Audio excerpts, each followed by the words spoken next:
વડોદરા મહાનગરપાલિકાના નગરસેવકોને સિક્કિમ જવું છે. થોડા સમય પહેલા ઇન્દોર ગયા હતા. ઇન્દોર એટલે ગયા હતા કે ત્યાં સ્વચ્છતામાં પ્રથમ ક્રમાંકે છે. ત્યાંની પદ્ધતિ જાણવા માટે હાલ અત્યારે વડોદરા શહેરની વાત કરતો 33મા ક્રમે છે.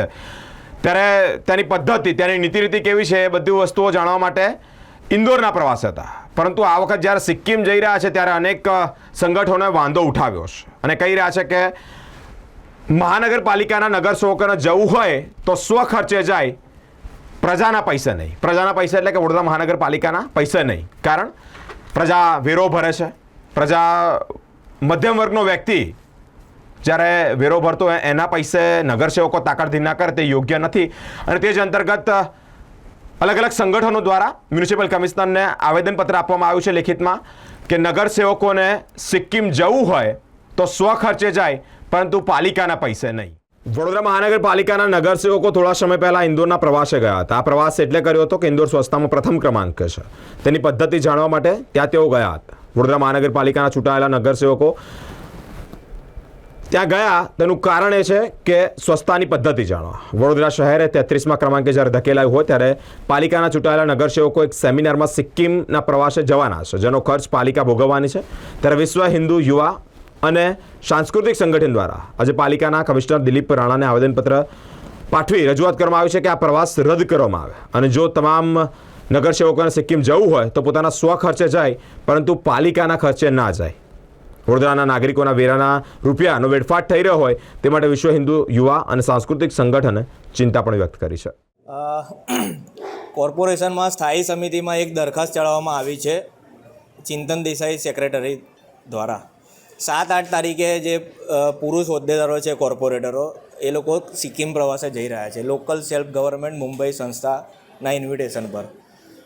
પ્રજાના ટેક્સના રૂપિયાથી આ લોકો જઈ રહ્યા છે. 22 લાખ રૂપિયાનો ખર્ચો છે. મારે આ કમિશનર સાહેબને આજે અમે લોકો બધા મિત્રો એક આવેદનપત્ર આપ્યું છે, માંગણી કરી છે કે તમારો પાવર યુઝ કરીને આ રદ કરવામાં આવે અને આ લોકોને જવું જ છે, વડોદરા માટે કંઈ કરવું જ છે તો પોતાના જે સંસ્થા ઇન્વિટેશન આપ્યું છે એ લોકોના ખર્ચે જાઓ. આ પહેલાં પણ મહિલા કોર્પોરેટરો ગઈ હતી સિક્કિમ. વડોદરાને શું ફાયદો થયો? શું ભણીને આવ્યા? શું શીખીને આવ્યા?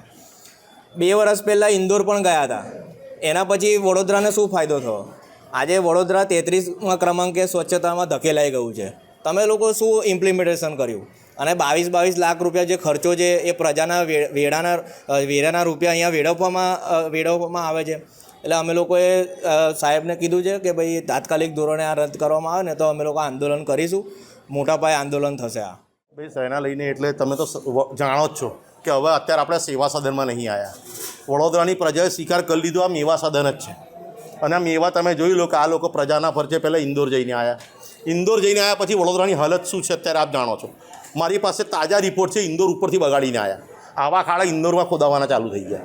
એટલે આ લોકો જઈ જાય છે ને તો કોઈ ટ્રેનિંગ લેવા નહીં જતા. મને તો એવું લાગે છે બીજા સિટીઓને બગાડવા જાય. હવે સિક્કિમ જઈને આ લોકો શું કરવાના, શું કર્યું અને શું કરશે?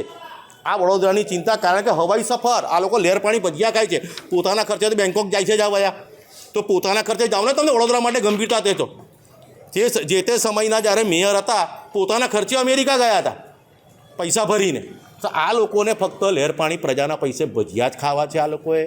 અને આ કોઈ જગ્યા લૂંટવામાં બાકી નથી રાખતા. સ્મશાન તમે જોઈ લીધું 18 કરોડ 36 લાખ રૂપિયા. બસ હવે આ સિક્કિમ જઈ અને આ તમે જુઓ તો એક વ્યક્તિનો ખર્ચો કેટલો આવશે જો આ લોકો જાહેર નથી કર્યો. એક કોર્પોરેટર સિક્કિમ જશે એટલો ખર્ચો આવશે. કોના પૈસા? આજે તમારો ને મારો 1 વર્ષનો વેરો બાકી હોય ને સાહેબ, આ લોકો સીલ મારી જાય. અને જ્યારે દરેક પોતાની ખૂન પસીનાની કમાણી જ્યારે ભરતા હોય ત્યારે આ લોકો આ રીતે જેનું વળતર પ્રજાને આપતા હોય. અમને ઇન્દોર ગયા પછી જો વડોદરામાં સુધારો આવ્યો હોય તમે જુઓ, ગયા મહિને રોડ બન્યો, અત્યારે ખોદાઈ ગયો. એ લોકોને રોડ બન્યા પછી અક્કલ આવે, કંઈ તો પાઇપલાઇન નાખવાની રહી ગઈ. એટલે વિચારો, આ લોકોએ 6250 કરોડ 9 મહિનામાં વાપરવા છે. આ 6250 કરોડ વાપરવા માટે આ લોકો જે સારાને સારા બ્રિજ ખોલીને બેસી ગયા છે. આ લોકો રિપેરિંગના બહાને રસ્તા બંધ કરી નાખ્યા છે.